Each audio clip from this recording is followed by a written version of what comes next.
While I'm up here, Liz, I might go back a little bit for a minute if I can. When you're talking about the Rockefellers, they're not so much in play now with the World Economic Forum. The World Economic Forum is primarily Rothschild funded.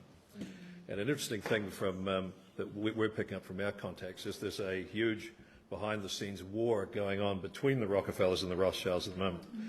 Charles is a Rothschild asset, not a Rockefeller asset. The Gates is a Rothschild asset. Biden is a Rothschild asset. What has happened is the trigger for the war between the two elite groups who used to work together is that the Rothschilds violated their agreement with the Rothschilds, the Rothschilds violated their agreement with the Rockefellers to stay out of North America. They moved into North America through the insurance industry and into Wall Street that way, and by taking over the insurance industry, they took over medical insurance in America, which runs the hospital system, and then interfaced with Big Pharma. So Big Pharma was Rockefeller-dominated in North America, but Rothschild-dominated in Europe. It's now dominated by Rothschild. So the global pandemic stuff, the vaccination stuff, is a Rothschild operation.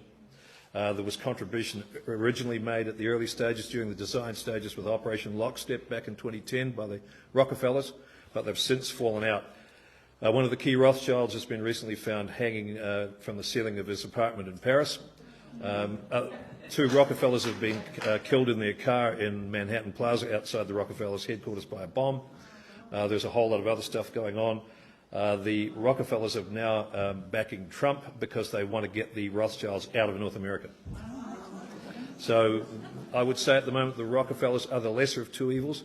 This country and Australia are very definitely Rothschild territory.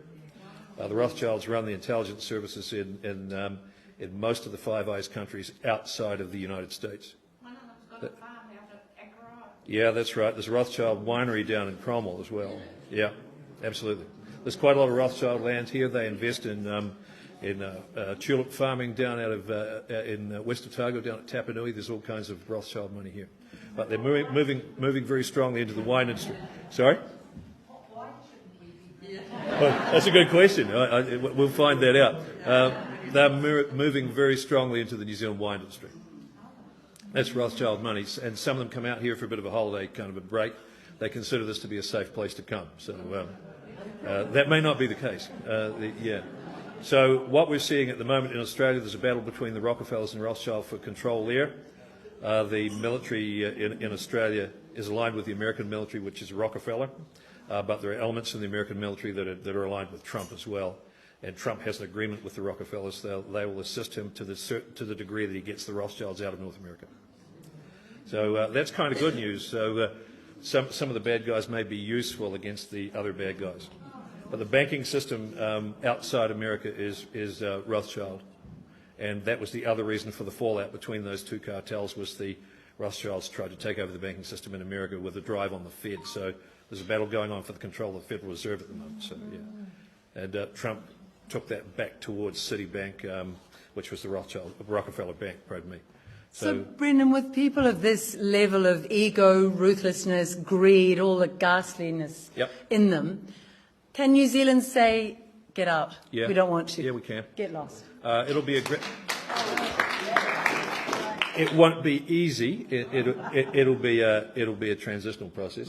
There are certain things that the big difference that I've seen, and I've worked in areas in protection areas around the bodyguarding the elite and various other things that I've done, is the big difference between the Rothschilds and the Rockefellers is this: the Rothschilds, we'll start with the Rockefellers. They want to control the energy resources of the world, primarily oil, the atomic industry, and petroleum distribution.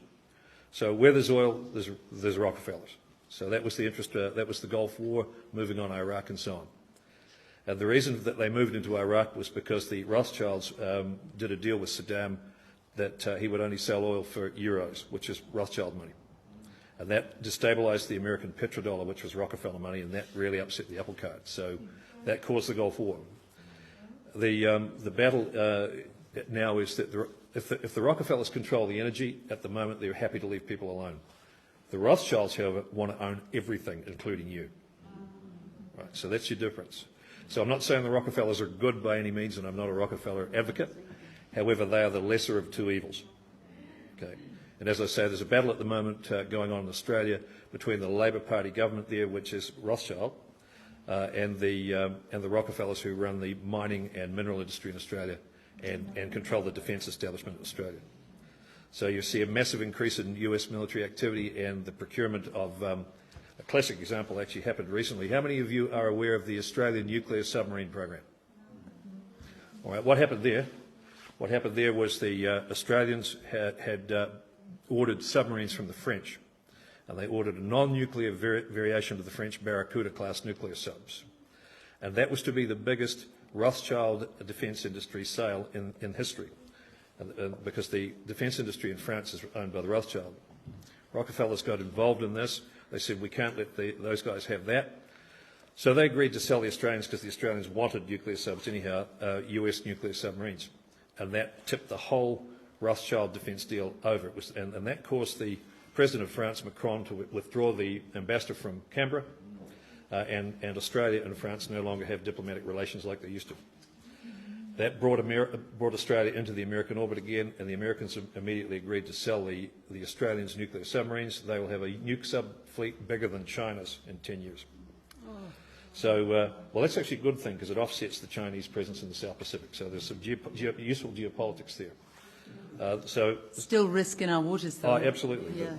But well, nuclear submarine propulsion is safe. Nuclear weapons, not so much, but there hasn't been a nuclear submarine accident or a weapon accident since nuclear submarines started. So, aside from 2 Russian subs that sank to the bottom. Yeah. So, yeah, the nuclear thing, again, has to be subject of a debate.